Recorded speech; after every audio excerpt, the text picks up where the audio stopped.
If you only had your friends and family supporting your business, would your business gain the growth that you really want?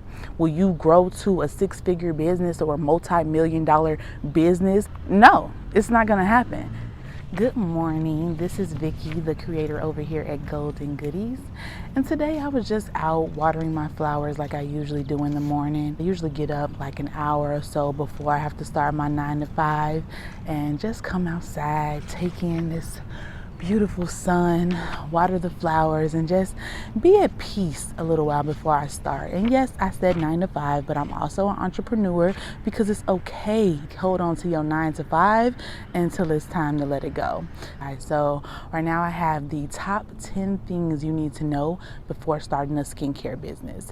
And they're not in any particular order, so just roll with it. So number 1, market research. You have to do your market research. First part of that, you need to learn what your niche is. If you're going to be in the skincare industry, you need to figure out what part of the skincare industry do you want to be in. Are you going to be skincare, which is just like maybe just face, working on acne, or do you want to do body care where you're doing body scrubs, body butters, or do you just want to work on like feminine care where you're just formulating products for feminine hygiene? So those are 3 different areas, and if you wanted to, you can go into all 3 of them, but you know, it's best if you can niche down and figure out exactly what you want to do. Who is buying your product? So you need to figure out exactly who your avatar is. What do they look like? Where do they work? Where do they shop? How old are they? Like, what do they do on the daily basis? You need to know everything about your avatar so you can figure out how to market to them and how to sell to them. Same thing. Also, who are the star players in your industry? You need to study these folks. Whoever the big dog is in the feminine industry or the big dog in the skincare industry, you need to be following them, figure out how they're marketing, what products are their popular products, what products aren't working for them, because that's an area for you to slide in and improve a product. So figure out what they're doing, what they're not doing, who they're targeting, and how they are targeting them. And then take your notes, do your research, and figure out how that can work for you. Number 2, what problem are you solving? Oh, hold on one second. Let me let this train go by because it's going to be pretty loud. Number 2, what problem are you solving? So like I said before, is it going to be feminine hygiene? The problem that you're solving is feminine odor, constant BV, frequent yeast infections. Is that going to be your problem? And then you're going to come up with the solution to that.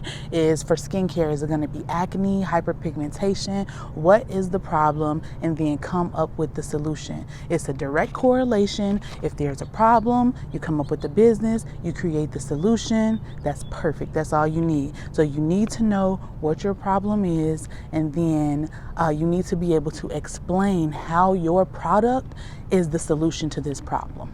Number 3, consistency is key. Whatever you do, just keep going. Don't stop. You have to post. You have to research. You have to keep putting your product in front of your customer, because if you have a solution to their problem and they don't know you have a solution to their problem, then you have a lot of people running around with a problem that you have a solution to, and guess what? You're not getting any sales because they know nothing about you. So if you want people to purchase from you, you have to put yourself out there. Most of these platforms love consistency. Instagram loves when you post every day. YouTube loves when you post as much as you can, whether it's once a week, twice a week, whatever. They like to see consistency, that you're constantly coming back to their platform and adding content and adding value to the people that are scrolling on their platform. So consistency is key. Number 4, support. Do not look at your family and friends to be the end all be all for your support. It's not gonna happen. Mom and pops, or maybe your close family members, they might support you, but they might not. So you have to think of it this way. If you only had your friends and family supporting your business, would your business gain the growth that you really want?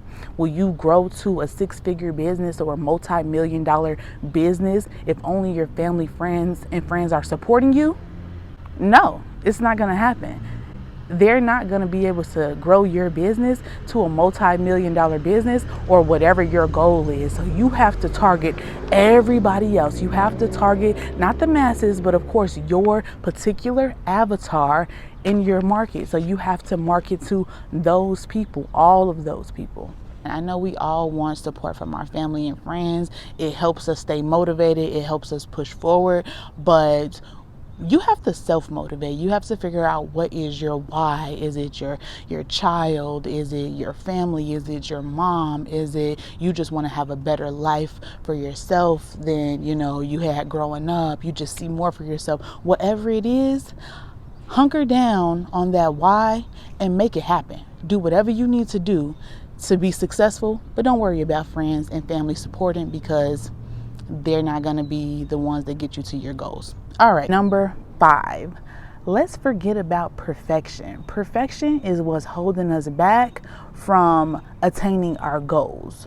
We need to just start. If you have an idea, you create a little outline and then you start. Figure out what content you're going to make. Figure out who you're going to be targeting. Start doing your market research and all that stuff and just start. It doesn't have to be perfect. You don't have to have the perfect brand presentation and all of your posts for 3 months out are already complete and everything. You don't need to do all that. Do what you can and you learn along the way and you perfect your craft along the way. That's part of the process. That's why you have to embrace and love the process of this entrepreneurship, because it's a challenge and you're going to be learning new things every single day if you're doing what you're supposed to do.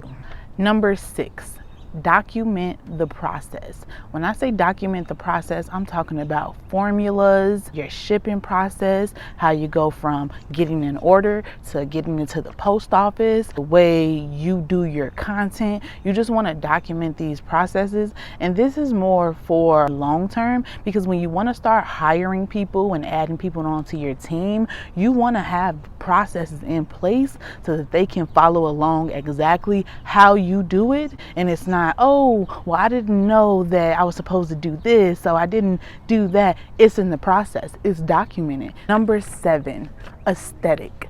Aesthetics are everything in this social media era. It has to be pretty, it has to be dim, or it has to be bright, or it has to be remodeled, and it just has to be perfect. You know what I mean? Everybody likes stuff that looks good. So when you take your pictures of your products and you're making your labels and all that stuff, you want it all to be aesthetically pleasing, because that's better for your marketing. If your aesthetics look good, all you have to do is take a quick video of you packaging or a video of your finished product, and if your aesthetic is on point, people are going to like it because it's pretty or it's vintage or whatever it is. It just looks good. We are in the social media age where people want things to be pleasing to the eye. They're gonna scroll, and if yours is pleasing to the eye, whoop, you caught them. And they're going to look at yours, they're going to double click it. They might not double tap it, because everybody don't double tap, but then they might click on your page, go through some more of your posts, and guess what? You might have a new customer. But the aesthetic is key, because if I'm scrolling and the aesthetic don't look good, I'm going to keep scrolling, and that's just how it is.